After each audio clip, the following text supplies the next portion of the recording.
This was an internet meme from a few years back. It's a photo taken out of the window from a plane flying over central London. Somebody added the routes of the London Underground lines to it, and I'll just point out a few stations on it.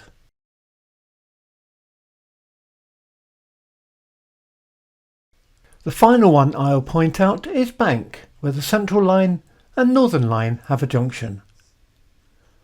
Let's zoom into that junction.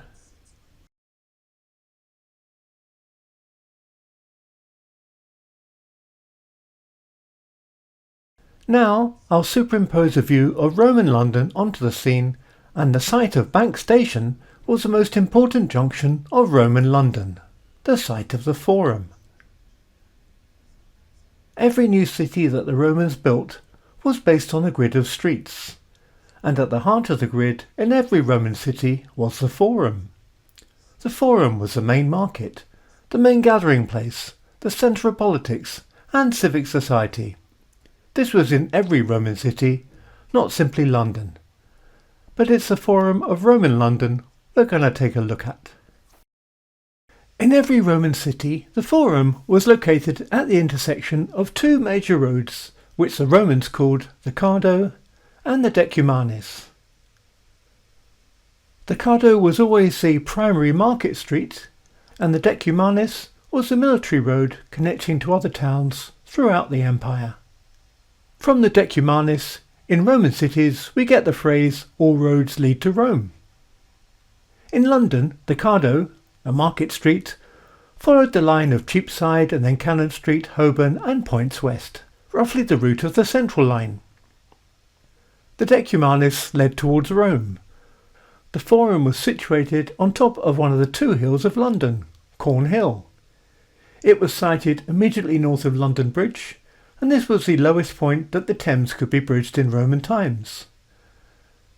And from the Forum and over London Bridge, the Decumanis ultimately led via what was later called Watling Street in the direction of Rome.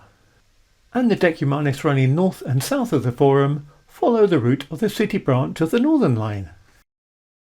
The Romans established two capitals in Britain during their occupation between 43 AD and 410 AD. Now this video is just a primer on Roman London, and I won't go into much detail as others have written all about this history in detail. But why London? Why was Londinium the capital? Colchester was the first Roman capital of Britain, established around 49 AD after the initial conquest. It was here and called Camulodunum in Latin. Boudica, queen of the Iceni, or Iceni, how you decide to pronounce the tribe is your concern, but she rebelled against Roman rule, and she lived up here. The clue's in the Roman city name.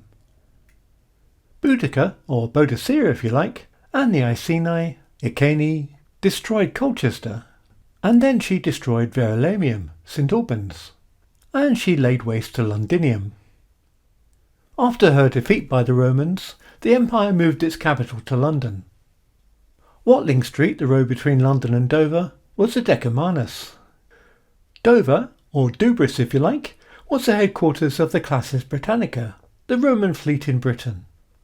Watling Street at that end actually started at nearby Richborough, where there was a massive triumphal archway to mark the gateway to the province of Britannia. Londinium was better connected both to Rome and to the province of Gaul, with which it could trade. London Bridge, the only crossing on this part of the Thames, was easily defended, and the Romans built a wall around the city to protect it from attacks from the north, east and west. And that's why Londinium, London, became the capital of Roman Britain. The Romans were here in London for 350 years or so. In this video I've covered the Forum, the centre of Roman London, which is very near the site of the modern Bank Station, and I've covered London Bridge, and I'll walk from the Forum, Bank Station, over London Bridge to Southwark in the following part of this video. And we briefly covered the London Wall, which defended Londinium. Unlike most of Roman London, bits of the London Wall are still to be seen. The Forum was on top of Cornhill, and the other summit of London was Ludgate Hill, which is where St Paul's is now, but the Romans didn't do much with this summit. But geologically speaking, Cornhill and Ludgate Hill framed the course of the now buried and culverted River Walbrook. The mouth of the Walbrook is marked on this map where some boats are gathering. And the Walbrook rose in Shoreditch, and we can see a line of trees on this reconstruction showing its course. In the bottom right of the map is the mouth of the River Fleet. This is also a buried river of London, but it actually laid outside the Roman wall. And interestingly, if we had to ascertain where this aerial Roman drone was flying, we'd be over Holborn Viaduct, and the River Fleet would be passing underneath us. There was a military fort here, near the site of the Barbican, and under the Guildhall was the Roman Amphitheatre. The last thing I'm going to point out on the map is Southwark, the other side of London Bridge. But not a lot remains of Roman London. But let me start my walk now, and I'll take us from the site of the Forum to the site of Southwark.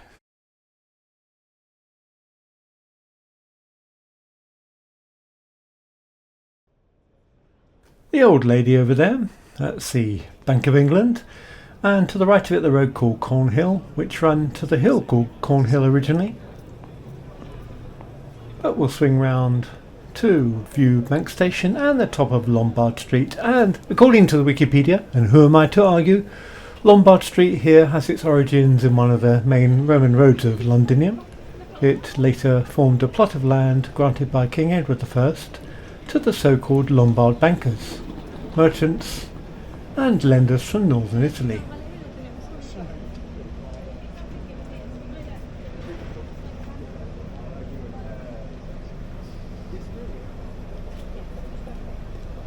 Lombard Street carries on to the left of the church as a very narrow street, whereas King William Street carries on as the main street to the right. This is called a Queen Anne church because it was designed in the reign of Queen Anne, but it was actually finished during the Hanoverian reign. It's currently used by the Swiss-German community of London as their main church and place of worship.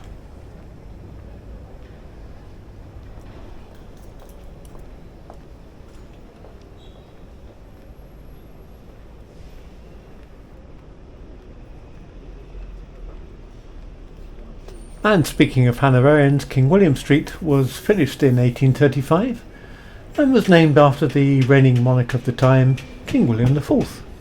He's got another street just near Trafalgar Square called King William IV Street. If you're interested, you might not be.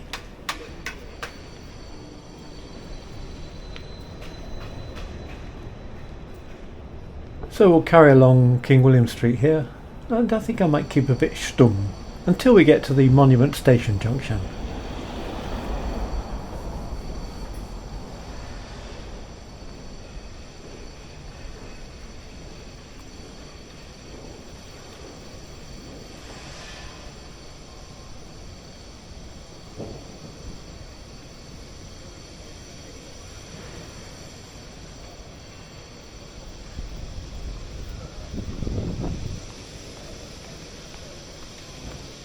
Maybe you write something.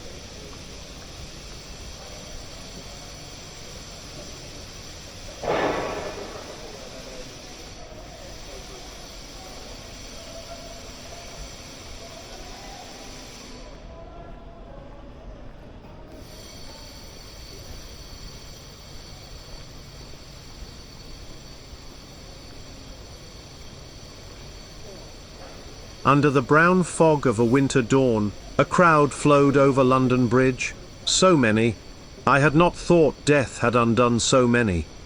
Sighs, short and infrequent, were exhaled, and each man fixed his eyes before his feet flowed up the hill and down King William Street, to where St Mary Woolnoth kept the hours with a dead sound on the final stroke of 9. That was a section from T.S. Eliot's Wasteland, which mentions this street and the church we passed a bit earlier. I had a terrible story that T.S. Eliot performed in front of George VI and the Queen Mother, Queen Elizabeth at the time, and Princess Elizabeth and Margaret, and the two little princesses started laughing at poor T.S. Eliot, and that spread to their parents. That must have been quite humiliating.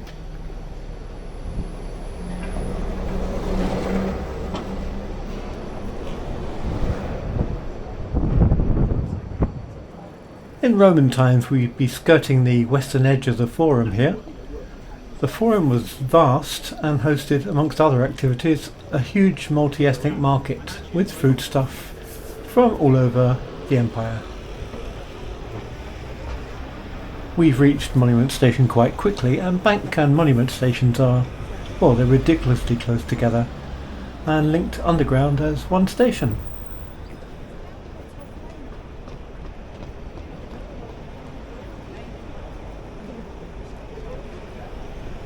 So on the left we see the Candlewick walled boundary sign, and we're going to briefly navigate Gracechurch Street. We're going to start heading up it and then we'll cross the road. What is quite surreal is that Leadenhall Market, just ahead on Gracechurch Street, is on the site of the Roman Basilicum. Leadenhall was designed in Victorian times and, unbeknownst to them, was placed on the site of the Roman market, and remains of the Roman market were only discovered later, so they didn't know that. That caption might be a bit confusing. The building behind the bus was certainly not there in Roman times.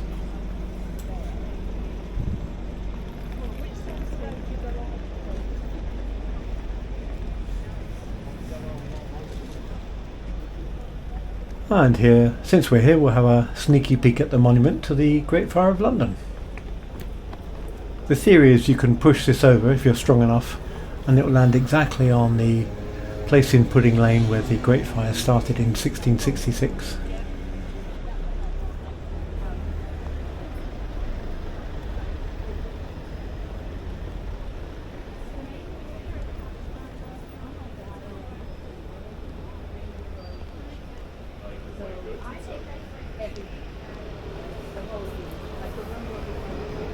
We're navigating back across the junction. That was the Monument Station entrance we passed about a minute ago, just over the road there. And this is yet another one.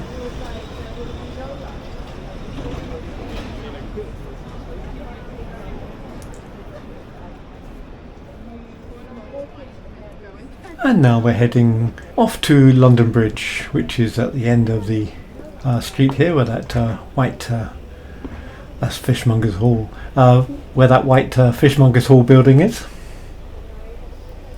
and that's the road beginning of London Bridge just afterwards.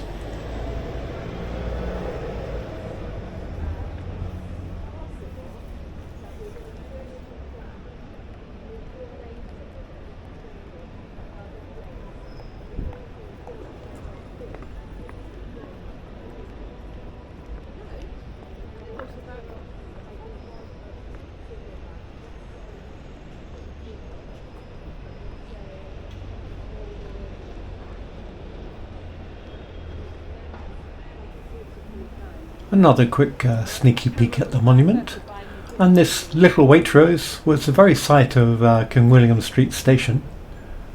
It's a little less glamorous these days.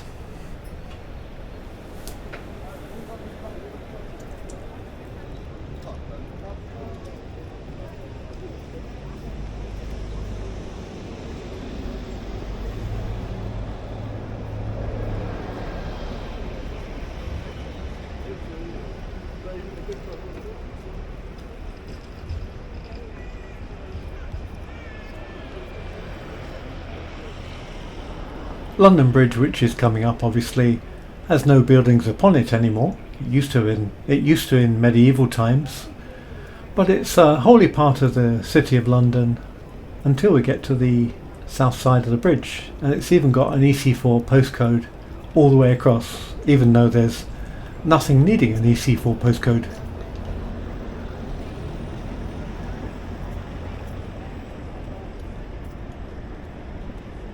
Adelaide House, when it's not wrapped up, is a beautiful Art Deco affair. but I happened to cross the bridge at an unlucky time when it wasn't visible.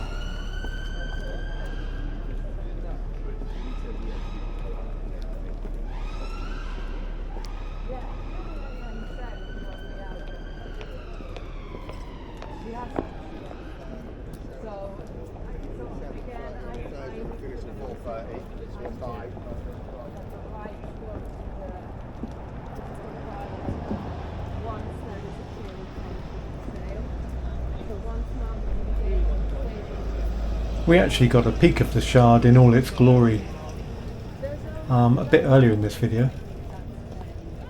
In this walk I didn't actually concentrate on the top of it, so you couldn't grasp at its full height and glory. You can go to the top of it and look all over London. But speaking of classic views, there's Tower Bridge over there. And this is the Pool of London, which used to be quite a centre of warehouses and docks before everything closed down and is replaced by penthouses and offices.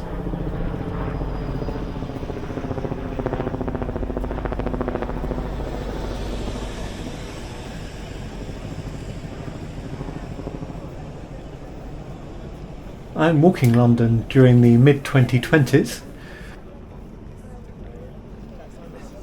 and I will stop in the late 2020s, so these walks are from underground station to underground station are not only a means to an end, but one of the aims is to capture a glimpse of London during the 2020s, and by definition I'll be walking all over, well, at least North London.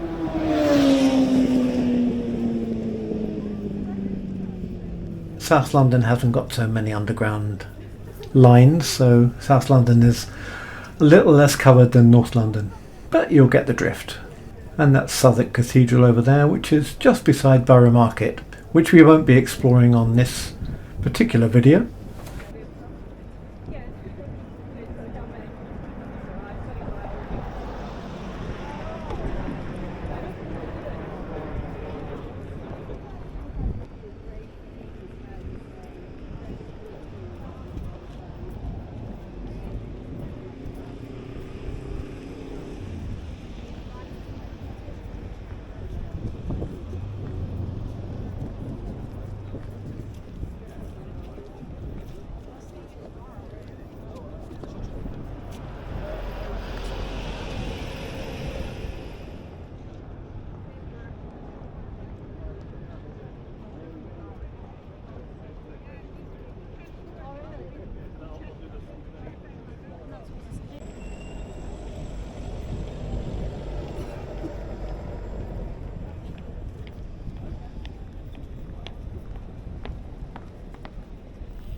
Another sneaky peek along the Pool of London, and we can see HMS Belfast in front of Tower Bridge there.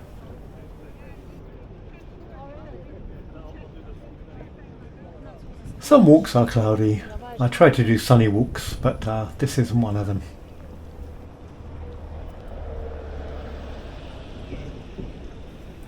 This is a very 2020s sign, which are the anti-terrorist barriers.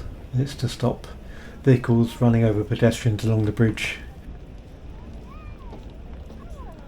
And there's a sign saying London Bridge EC4, just to show that the City of London is all the way to this piece of pavement there that is a different colour. And now we're in Southwark. We're on the south bank of the Thames. London Bridge station ahead.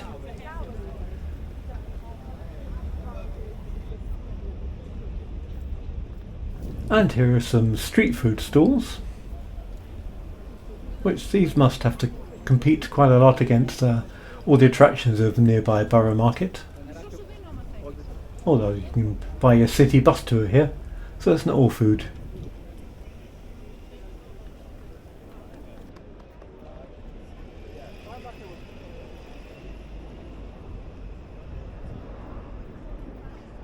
Fine later shows the bridge of London Bridge, where the trains go across the top of Borough High Street. And now we're honing in towards London Bridge Underground Station.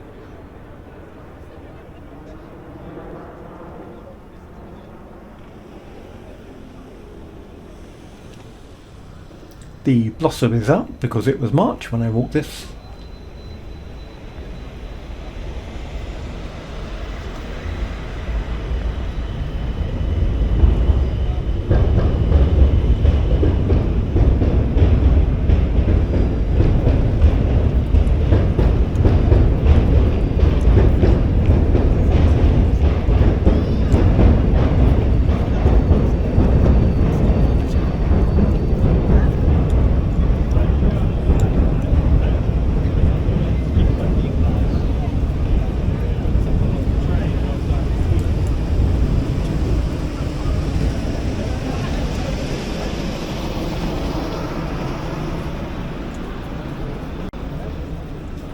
And we're arriving at the entrance to London Bridge Underground Station on the Northern and Jubilee lines. And here's me. So that's the end of the southbound journey on the Northern Line City branch. But I fluff my lines at this point. I hope you'll join me on the next walk. John Rogers would say, wherever that may be, but I know exactly where it will be.